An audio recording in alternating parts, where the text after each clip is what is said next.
Hi hello ಎಲ್ಲರಿಗೂ ನಮಸ್ಕಾರಗಳು. ಇವತ್ತು ಏನು ವಿಷಯ ಅಂತಂದ್ರೆ, ಯಾರ್ಯಾರು ಎಫ್ ಎಲ್ ಸ್ಟುಡಿಯೋನ ಇನ್ಸ್ಟಾಲ್ ಮಾಡ್ಕೊಂಡಿರೋ ನೋಡು, ಅವರಿಗೆ ಯಾವ ರೀತಿಯಾಗಿ ಯೂಸ್ ಮಾಡಬೇಕು ಮತ್ತು ಕೆಲವೊಂದಿಷ್ಟು ಜನಗಳಿಗೆ ಎಫ್ ಎಲ್ ಸ್ಟುಡಿಯೋ ಒಳಗೆ ಸಾಂಗ್ ಯಾವ ರೀತಿಯಾಗಿ ಇಂಪೋರ್ಟ್ ಮಾಡ್ಕೋಬೇಕಂತ ಗೊತ್ತಿರಲ್ಲ.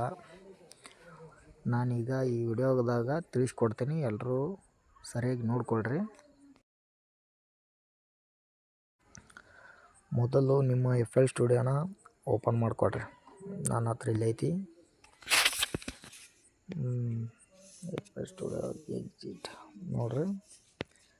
ಸ್ಟಾರ್ಟಿಂಗ್ ಈ ರೀತಿಯಾಗಿ ಬರ್ತದೆ. ಅದು ನೀವು ಏನು ಯೂಸ್ ಮಾಡಿಬಿಟ್ಟಿರ್ತಾರಲ್ಲ ಅದೇ ಇರ್ತೈತಿ.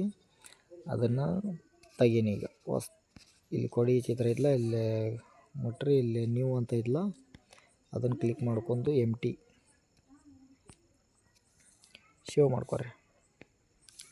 ಸೇವ್ ಮಾಡ್ಕೊಂಡ ತಕ್ಷಣ ಈ ಥರ ಬರ್ತೈತಿ. ಈಗ ನೀವು ಸಾಂಗ್ನ ಯಾವ ರೀತಿಯಾಗಿ ಇಂಪೋರ್ಟ್ ಮಾಡ್ಕೋಬೇಕು ನೋಡಿರಿ, ಗಮನ ಇಟ್ಟು ನೋಡ್ಕೊರಿ. ಆಮೇಲೆ ಅರ್ಥ ಆಗಿಲ್ಲ ಅಂತ ಅನ್ನಕ್ಕೆ ಹೋಗ್ಬೇಡ್ರಿ.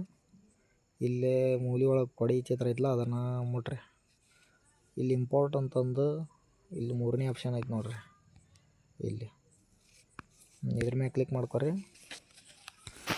ನಿಮ್ಮ ಫೈಲಿಗೆ ಕರ್ಕೊಂಡು ಹೋಗುತ್ತದೆ. ನಿಮ್ಮ ಮೊಬೈಲ್ನಾಗ ನಿಮ್ಮ ಸಾಂಗ್ ಎಲ್ಲಿರ್ತಾವೆ ನಿಮ್ಗೆ ಗೊತ್ತಿರ್ತಾವೆ. ಒಂದು ಯಾವುದಾದ್ರೂ ಸಾಂಗು ಕ್ಲಿಕ್ ಮಾಡ್ಕೊರಿ. ನಮ್ಮ ಯಾವ ಸಾಂಗ್ ಕ್ಲಿಕ್ ಮಾಡ್ಕೊತೀನಿ ಅಂದ್ರೆ, ಈಗ ಇಲ್ಲೇ ನ್ಯೂ ಸಾಂಗ್ ಅಂತಂದು ಐತೆ, ಯಾವುದೋ ಹಚ್ಚಿ ತೋರಿಸ್ತೀನಿ ತಡ್ರಿ ನಿಮ್ಗೆ.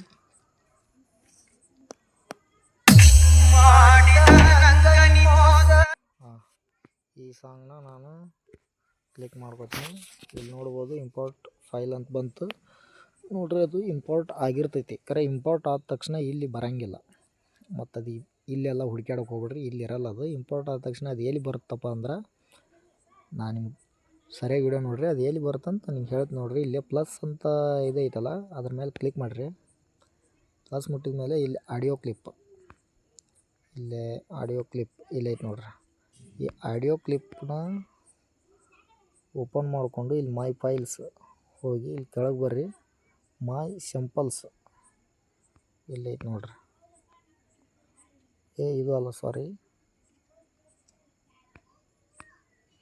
ಇಲ್ಲೈತೆ ನೋಡ್ರಿ ಮೈ ಸ್ಯಾಂಪಲ್ಸ್. ಇದನ್ನು ಕ್ಲಿಕ್ ಮಾಡ್ಕೊರಿ. ಮೈ ಸ್ಯಾಂಪಲ್ಸ್ ಇದ್ರೊಳಗೆ ನಾವು ಯಾವುದೇ ಸಾಂಗ್ ಇಂಪೋರ್ಟ್ ಮಾಡ್ಕೊಂಡಿರ್ತೀವಲ್ಲ ಅವೆಲ್ಲ ಇಲ್ಲಿ ಬಂದಿರ್ತಾವೆ. ನಾವು ಮೊದಲು ಒಂದಿಷ್ಟು ಎಲ್ಲ ಇಂಪೋರ್ಟ್ ಮಾಡ್ಕೊಂಡಿದ್ದೆ. ಈಗ ಇಂಪೋರ್ಟ್ ಮಾಡ್ಕೊಂಡಿದ್ದ ಸಾಂಗ್ ಯಾವುದಪ್ಪ ಅಂತಂದ್ರೆ,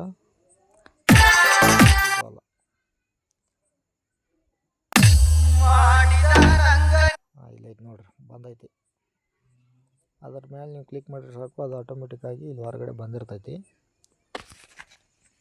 ಇಲ್ಲಿ ಬಂದಿಂದ ಮತ್ತು ನೀವು ಏನು ಮಾಡ್ಬೇಕಪ್ಪ ಅಂತಂದ್ರೆ, ನಿಮ್ಗೆ ಡಿ ಜೆ ಮಾಡೋಕೆ ಎಷ್ಟೋ ವಿಡಿಯೋಗಳನ್ನು ನಾನು ಮಾಡೀನಿ, ಅದ್ರೊಳಗೆ ನೋಡ್ಕೊರಿ. ಇದು ಸ್ಟೆಪ್ ಬೈ ಸ್ಟೆಪ್ ಹೆಂಗೆ ಕಿಕ್ಕು ಅದು ಇದು ಎಲ್ಲ ಹೆಂಗೆ ಹಾಕ್ಕೋಬೇಕಂತಂದು ಅದ್ರ ಬಗ್ಗೆ ಸಾಕಷ್ಟು ವಿಡಿಯೋ ಅದು ನೋಡಿಕೊಂಡು ಕಲೀರಿ. ನೀವು ಇನ್ನೊಂದು ಈ ಸಾಂಗ್ ಏನೋ ಹಾಕ್ಕೊಂಡ್ರಿ, ಅದಕ್ಕೆ ಬಿ ಪಿ ಎಮ್ ಕರೆಕ್ಟಾಗಿ ಇಡ್ಬೇಕಾಗತ್ತೆ. ಈ ಸಾಂಗಿನ ಬಿ ಪಿ ಎಮ್ ಎಷ್ಟೈತೆ ನೋಡು ಅಷ್ಟು, ಅದನ್ನು ಇಲ್ಲೈತೆ ನೋಡಿರಿ ಬಿ ಪಿ ಎಮ್. ಅದನ್ನು ಇಲ್ಲಿ ಸೆಟ್ ಮಾಡ್ಕೋಬೇಕು. ಬಿ ಪಿ ಎಮ್ 145 ಈಗ ಅದು. ಆ ಸಾಂಗಿನ ಬಿ ಪಿ ಎಮ್ ಎಷ್ಟೈತೆ ಅಂತ ನೀವು ಹೇಗೆ ಚೆಕ್ ಮಾಡ್ಬೇಕಂತಂದ್ರೆ, ಅದಕ್ಕೂ ಒಂದು ಆ್ಯಪ್ ಐತೆ ನೋಡಿರಿ. ಇಲ್ಲಿ ಯಾವುದಪ್ಪ ಅಂದ್ರೆ, ಇಲ್ಲಿ ಡಿಸ್ಕ್ ಡಿ ಜೆ ಅಂತಂದು ಒಂದು ಆ್ಯಪ್ ಐತಲ್ಲ, ಈ ಆ್ಯಪ್ನ ಆನ್ ಮಾಡಿಕೊಡ್ರಿ. ನೋಡಿರಿ, ನೀವು ಯಾವ ಸಾಂಗನ್ನು ಎಫ್ ಎಲ್ ಸ್ಟುಡಿಯೋ ಒಳಗೆ ಇಂಪೋರ್ಟ್ ಮಾಡ್ಕೊಂಡಿರ್ತೀರಲ್ಲ ಆ ಸಾಂಗ್ನ ಇದ್ರೊಳಗೆ ಪ್ಲೇ ಮಾಡ್ಕೊರಿ. ಈಗೆಲ್ಲ ಐತೆ ನೋಡ್ರಿ, ಈ ಥರ ಪ್ಲೇ ಮಾಡ್ಕೊಂಡ ನಂತರ ಇಲ್ಲಿ ಬಿ ಪಿ ಎಮ್ ಅಂತ ಇಲ್ಲಿ ಕಾಣುತ್ತೆ ನೋಡ್ರಿ. ಇದ್ರ ಬಿ ಪಿ ಎಮ್ 86 ಐತಿ. ಇದನ್ನ ನೋಡಿಕೊಂಡು ಮತ್ತೆ ಎಫ್ ಎಲ್ ಸ್ಟುಡಿಯೋಗೆ ಹೋಗ್ರಿ. ಎಫ್ ಎಲ್ ಸ್ಟುಡಿಯೋಗೆ ಹೋಗಿ ಬಿ ಪಿ ಎಮ್ ಸೆಟ್ ಮಾಡ್ಕೋಬೇಕು.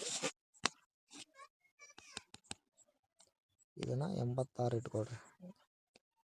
ಮೈನಸ್ಸು 86.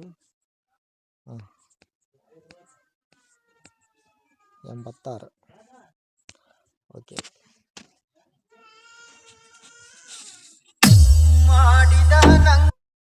ಇಷ್ಟು ಇರುತ್ತೆ ನೋಡ್ರಿ. ಈ ಥರ ನೀವು ಸಾಂಗ್ನ ಸೆಟ್ ಮಾಡ್ಕೋಬೋದು. ಯಾವ ಥರ ಈಗ ನಾನೆಲ್ಲ ನಿಮ್ಗೆ ತಿಳಿಸ್ಕೊಟ್ಟಿನಿ, ಅರ್ಥ ಆಗೈತೆ ಅಂತ ಅಂದ್ಕೊಂಡಿದ್ದೀನಿ. ಯಾವ ಥರ ಸಾಂಗ್ ಇಂಪೋರ್ಟ್ ಮಾಡ್ಕೋಬೇಕು ಮತ್ತು ಯಾವ ಥರ BPM ಚೆಕ್ ಮಾಡ್ಕೋಬೇಕಂತೆಲ್ಲ ಹೇಳೀನಿ. ಮತ್ತು ಇದ್ರ ಬಗ್ಗೆ ಏನರ ಡೌಟ್ ಇದ್ರೆ ಕಮೆಂಟ್ನೊಳಗೆ ಕಮೆಂಟ್ ಹಾಕಿರಿ, ತಿಳಿಸ್ಕೊಡ್ತೀನಿ ಅಂತ. ಹಾಗೆ ಎಲ್ಲರೂ ಮತ್ತು ನನ್ನ ಚಾನಲಿಗೆ ಮತ್ತು ಸಪೋರ್ಟ್ ಮಾಡಿರಿ. ಲೈಕ್ ಸಬ್ಸ್ಕ್ರೈಬ್ ಮಾಡ್ಕೊಳ್ಳೋದು ಮಾತ್ರ ಮರಿಬೇಡ್ರಿ. ಓಕೆ, ಧನ್ಯವಾದಗಳು. ಮತ್ತೆ ನೆಕ್ಸ್ಟ್ ವಿಡಿಯೋ ಒಳಗೆ ಸಿಗ್ತೀನಿ. ಬಾಯ್ ಬಾಯ್.